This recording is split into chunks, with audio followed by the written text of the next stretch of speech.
Videomu izleyen herkese merhabalar. Sibel Yalçın'ın mutfağına hoş geldiniz. Bugün sizlerle birlikte hem patatesli hem peynirli tavada pişen harika bir lezzet hazırlayacağız. Herkese keyifli seyirler dilerim. Tüm malzeme listesini video altında sizlerle paylaşıyor olacağım.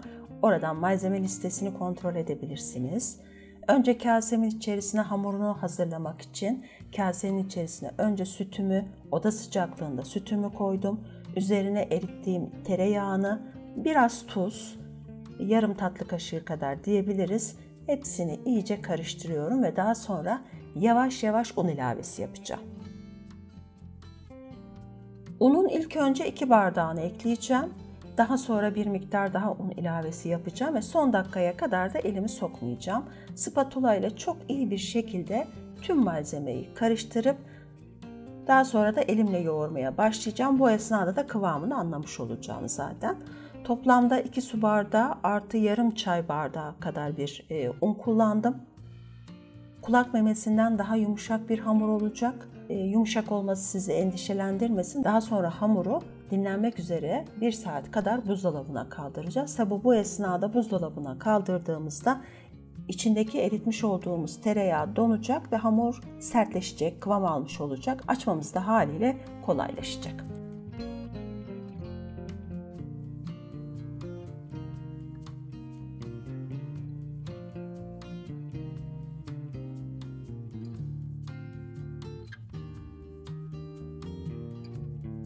Yarım bardak daha ekledim. Kıvamını kontrol ediyorum. Burada birden unu boşaltmayın. Elime yapışan bir hamur gördüğünüz gibi ve bu haliyle üzerine streç film kapatarak 1 saat buzdolabında hamuru dinlendireceğim.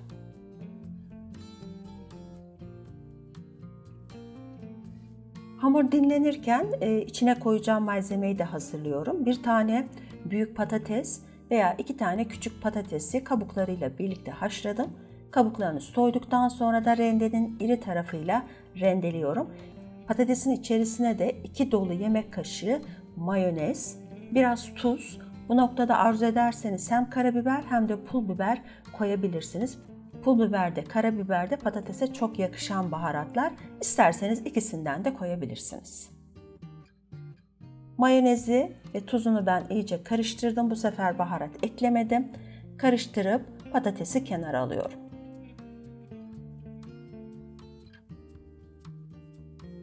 Kullanacağım peyniri de yine rendenin iri tarafıyla rendeliyorum.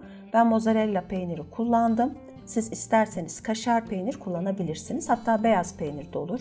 Kaşar peynir, beyaz peynir veya mozzarella herhangi bir peyniri kullanabilirsiniz.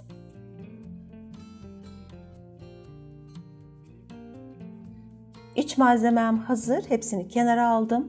Hamurum da 1 saat buzdolabında dinlendi. Gördüğünüz gibi buzdolabından çıkarttım ve hamur elime yapışmıyor. Yani ilk bıraktığım gibi buzdolabına koyduğum kadar yapışmıyor. Çok hafif yapışıyor. Tezgaha un serptim. Hafif de üzerine un serptikten sonra merdane ile hamuru açacağım. Hamuru açarken dikkat etmeniz gereken tek şey hamurun ortasının kenarlara nazaran biraz daha kalın olması. Tam orta kısmına malzemeyi koyduktan sonra bir kapatma işlemi yapacağız. Bunu videonun ilerleyen bölümünde göreceksiniz. Ve orası biraz kalınlaşacak. O yüzden kenarlarını ortasına nazaran biraz daha ince açmanız gerekiyor. 28 santimlik bir tava kullandım. Onun için de tavama göre açıyorum. Yani yanları kapattığımda elde ettiğim yuvarlağın tam tavamın ortasına göre olması gerekiyor.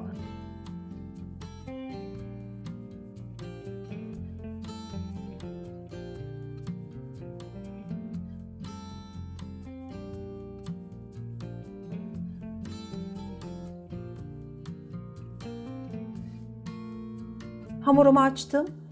İlk önce içerisine rendelediğim peyniri, daha sonra onun üzerine hazırladığım patatesi, onun üzerine de kalan peynir koyuyorum. Yaklaşık 2 su bardağı kadar peynir kullandım. Burada peynir miktarı size kalmış.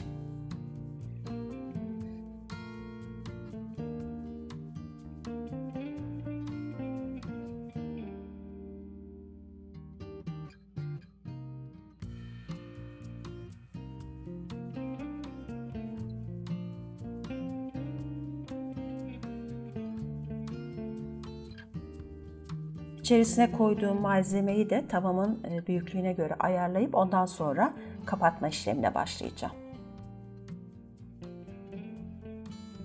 Kapattığınız zaman hamuru hiçbir delik, hiçbir açıklık kalmaması gerekiyor. Parmak uçlarınızla her tarafını iyice kapattığından emin olun.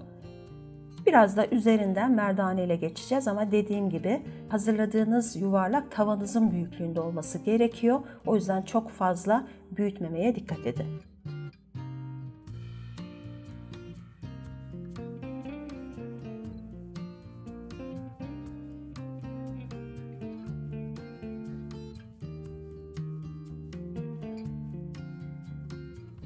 Hamur hazır oldu. Şimdi hamuru pişireceğim. Tavanın içerisinde biraz tereyağı erittim. Tavanın tamamen alt tarafını kaplayacak şekilde bir tereyağı eritip hamuru içerisine alıyorum.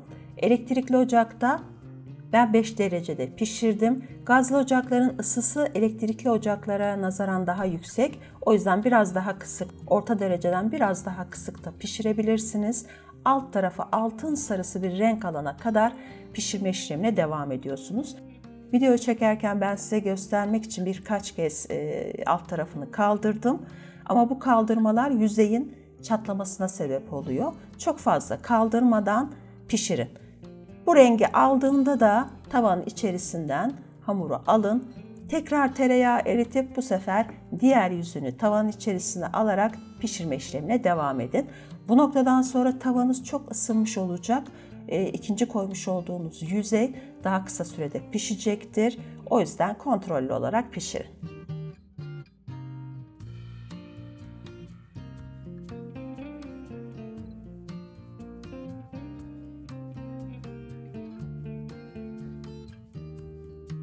İki yüzeyini de iyice kızarttığımız, pişirdiğimiz tavada pişmiş peynirli patates ekmeği hazır. Sıcakken dilimleyip servis etmenizi tavsiye ediyorum. Eğer kahvaltı için hazırlayacaksanız akşamdan tüm aşamalarını yapın. Un serpmiş olduğunuz bir kutu içerisine, kapak değmeyecek şekilde hamurun yüzeyine bir kutu içerisine yerleştirip buzdolabına kaldırın. Sabahleyin tavanızın içerisine tereyağı koyup erittikten sonra da iki yüzeyini pişirip sıcak sıcak servis edebilirsiniz. Yapıp yiyen herkese şimdiden afiyet olsun. Umuyorum videomu beğenmişsinizdir. Beğendiyseniz beğen tuşuna basmayı, abone değilseniz de YouTube kanalıma abone olup yanındaki zili tıklamayı unutmayın. Bir dahaki videoya kadar kendinize çok iyi bakın. Allah'a emanet olun.